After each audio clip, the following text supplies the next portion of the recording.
Welcome to LNP Renewable System Integrator. Today we are going to discuss about the fire alarm system operation basics part 2. Okay, we had classified this session into 3 parts. If you have missed part 1, please subscribe to our channel. In our channel we had created a playlist fire alarm system operation basics part 1, 2, 3 English, so that whatever thing that you have missed, you will get a continuity regarding the discussion that we are having today. So what are the things that we are going to discuss in the part 2 today? What are the different types of fire alarm systems which are available, and how a conventional system works in a fire alarm system, and how an addressable system works in the fire alarm system, how an analog addressable system works in a fire alarm system, and what are the features of a analog addressable system. So first let us try to know about the different types of system which are available. We have 3 different systems which are available in the fire alarm. One is the conventional system, and the second one is the addressable system, and third one is the analog addressable system.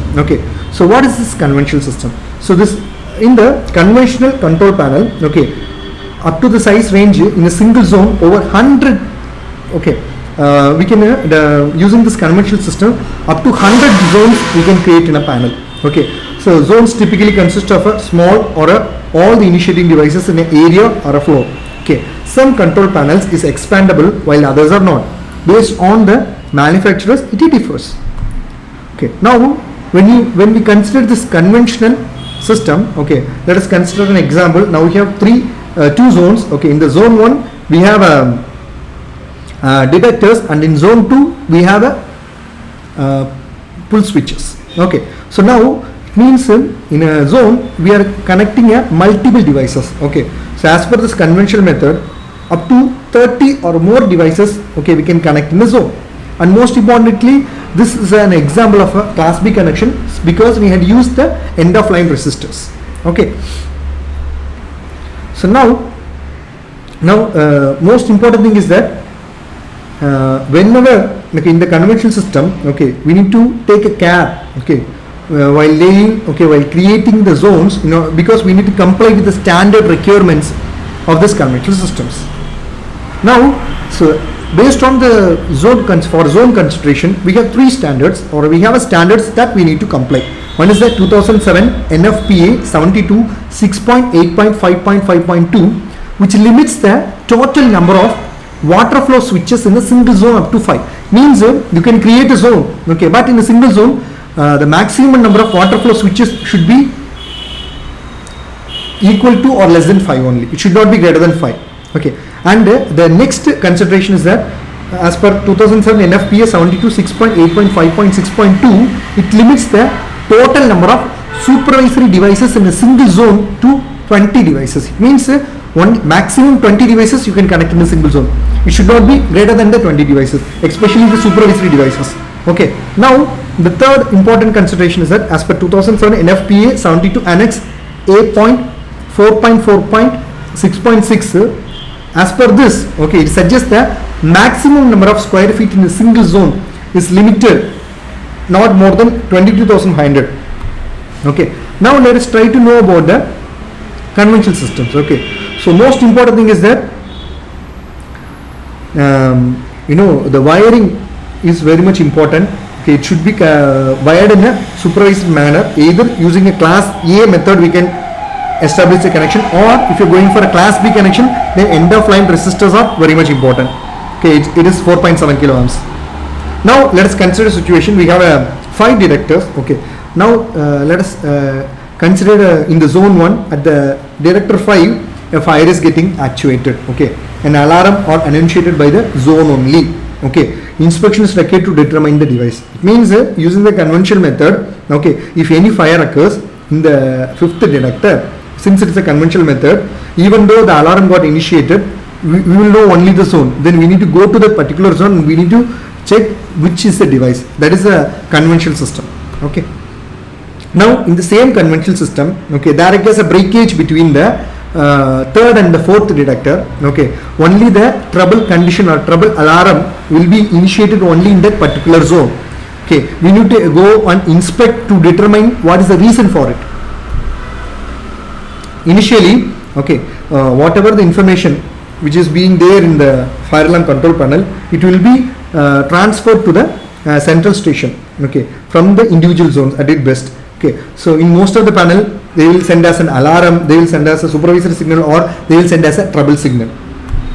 Now next comes the category addressable systems. Okay, in the addressable system, okay, so its capacity, the entire capacity of that particular system is being determined by the SLC circuit it contains, that is signaling line circuit. Okay, each SLC circuit which provides the power, communication, supervision for all the devices which are connected to the, okay, so each SLC can accommodate over 100 addressable devices depending upon the manufacturers. Now let us consider an example.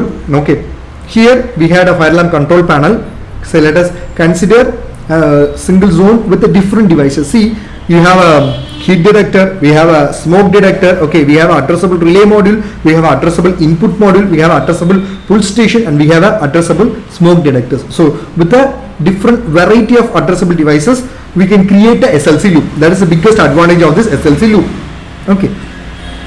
So now, we had created this. Now, as per this, these are all non-addressable devices. There are some of the non-addressable devices also which is available in the addressable system. Okay, we can use it. Okay. Now, let us try to assign a address, unique address after installing. So let us assign a heat detector as address 1. Okay, and for the smoke detector address 2, and for the relay module we are assigning the address 3, and for the input module, that is especially the water flow module, we are assigning the address 4, and for pull station we are addressing 5, and for the smoke detectors the address is 006. Okay, now a fire is being created at the addressable smoke detector which is at the end of the first zone. Okay, what will happen immediately? Okay, an alarm is created responding to the fire immediately, quickly. Okay, and in the fire alarm control panel display we can see alarm 0.006. It means 0.006 which is representing the address, okay, of that particular detector. And also we know the zone, lobby smoke detector. Means using this addressable system, when compared to conventional system, addressable system has a very vast advantage, because if there occurs a fire in the conventional system, we need to go to that particular place and we need to look into the which area, which device, those things. But in the addressable system, since we know the address, we can, from the panel itself, we can able to sort it out which device the fire had created, okay, near the which smoke detector there is a fire, and where it is located. All these things we can get in the fire alarm control panel. That is the biggest advantage of this addressable system. Now let us consider a trouble situation. Okay, now there occurs a disconnection between the addressable pull station and the smoke detector. Okay, so immediately in our fire alarm control panel, okay, in the display we will get a trouble point 006. It means before 006 and 5 there is a trouble. Okay, it got disconnected. It is a lobby smoke detector. So that even it is an alarm or a trouble, using the addressable system, it is easy for us to identify. Now in the addressable systems also more detailed information which will be transferred to the central stations. So it helps us to take a quick resolution to the problems. Now, okay, so since supervision is accomplished through polling process, okay, T-tapped wiring is permitted. So since we are using the polling process, okay, mostly class B wiring we are using for this addressable systems. Okay, now let us consider a situation. Okay, so many systems, okay, supports flexibility inputs and output programming to link the initiating device to the output devices. Okay, now let us make a comparison between the conventional and the addressable one. So whereas the initial equipment cost is very low in case of conventional, whereas in addressable, it is easy to install. Okay, it has a wide range of compatible devices, but here more system status information at the panel as well as the central stations are available. It is easier to program. Okay, here we have input and output programming which are more flexible. Okay, it has a limited expansion capability, whereas in the addressable one usually much more room available to expand. Now next comes the category analog addressing systems. In the analog addressing system, detector is an analog addressable system which became a sensor in the analog addressable system category, okay, which has information to the control panel corresponding to how much smoke or heat that detector is sensing. Okay, say for example, there is even through dust also we can create smoke, okay, through fire also we can create smoke, but there is the biggest difference between the normal dust as well as the smoke. So in the older technologies, okay, in the older conventional methods or addressable older detectors, what will happen, even there is a small smoke which is being created because of the dust, it will create an alarm. Okay, in order to overcome this, okay, we need to create some limit by measuring the analog values. Means even if it is a smoke, say for example, same like sensors, they will try to transmit a ultraviolet lights or radiations from that particular sender to the receiver. If there occurs interruption between the sender and the receiver because of the smoke, based on their intensity, we can able to easily identify. Okay, say for example, if it is trying to send 100 pulses, okay, if the entire 100 pulses is going, it means it is okay. Okay, if it is if the intensity got reduced to 20, okay, that is 80% because of a dust, then we can able to sort it out. If it is if 20 is getting reduced, it is because of the dust only. But now there occurs a smoke, because of that the intensity is getting reduced to only 20%, that is 80% difference, then for sure it is a smoke, then it need to create an alarm. So it means using the analog value itself, we can able to sort it out what is the exact problem which is happening in the devices. So we can set limits. Okay, if it is at the lower threshold limit, it means there is no much causes, it is just a trouble. Some cleaning operation or maintaining operation need to be done in order to remove the dust.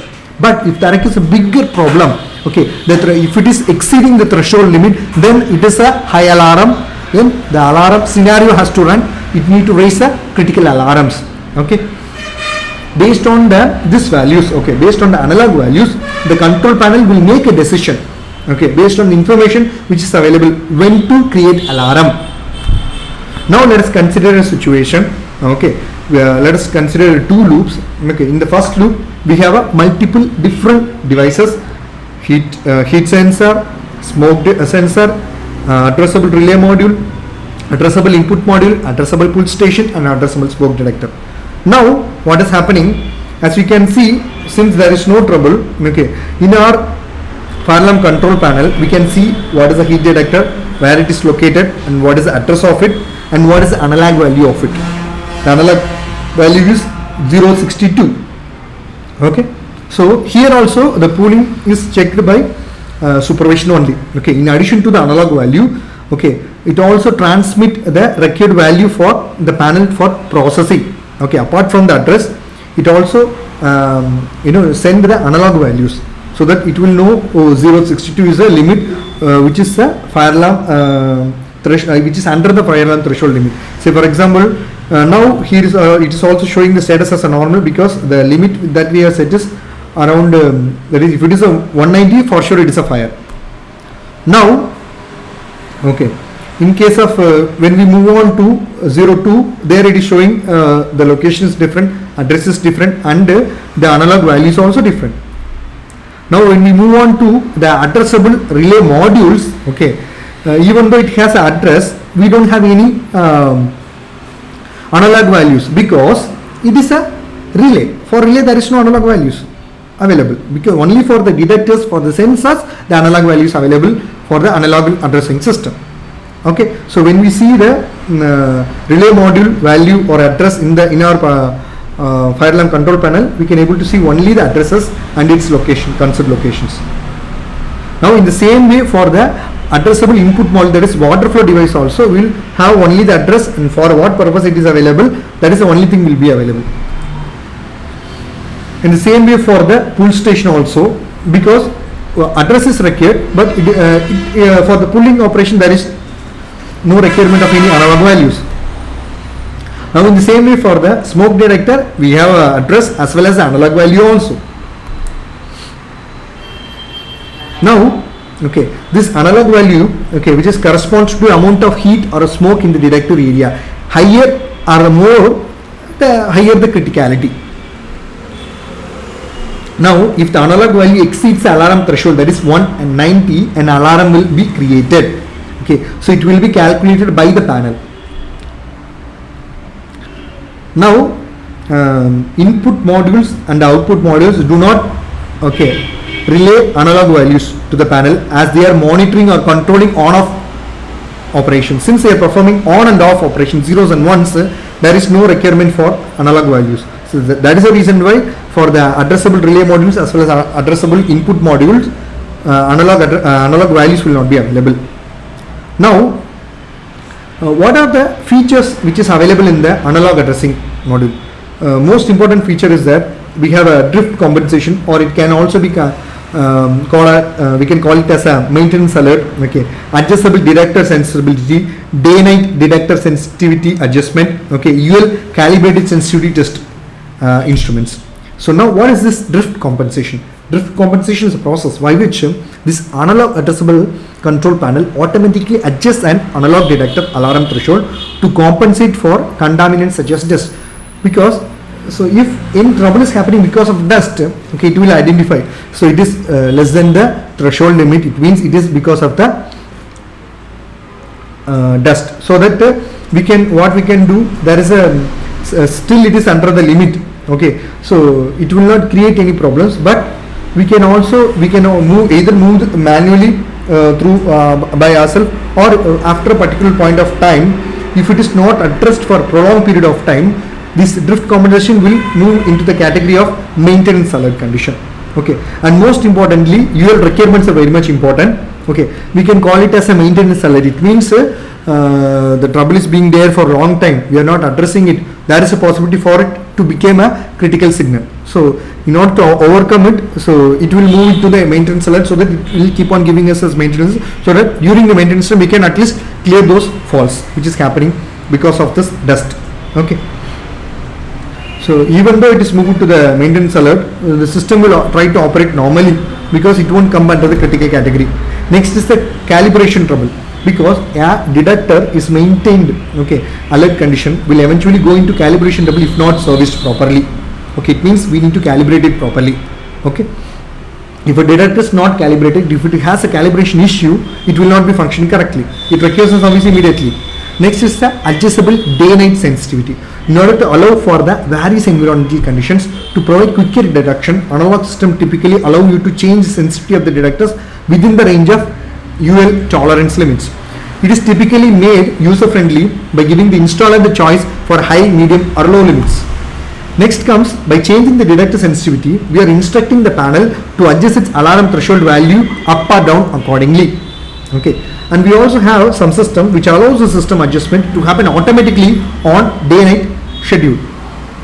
Thank you so much. Please subscribe and press the bell icon. If you want to know more and learn more, okay, you can contact us. We had provided our contact details here. Okay, we LNP Renewable System Integrator, we are providing PLC programming training, okay, along with the certification for Siemens, Allen Broadley and Delta PLCs. If you are really interested to learn, okay, building automation system, building management system, you had a very great opportunities to work in GCC countries like Qatar, Oman, Saudi and Dubai. Okay, apart from wherever building automation management is available in the world, you get a chance to work. Okay, and if the EV power is not available, if you want to establish a light using the solar DC light system, then you can contact us.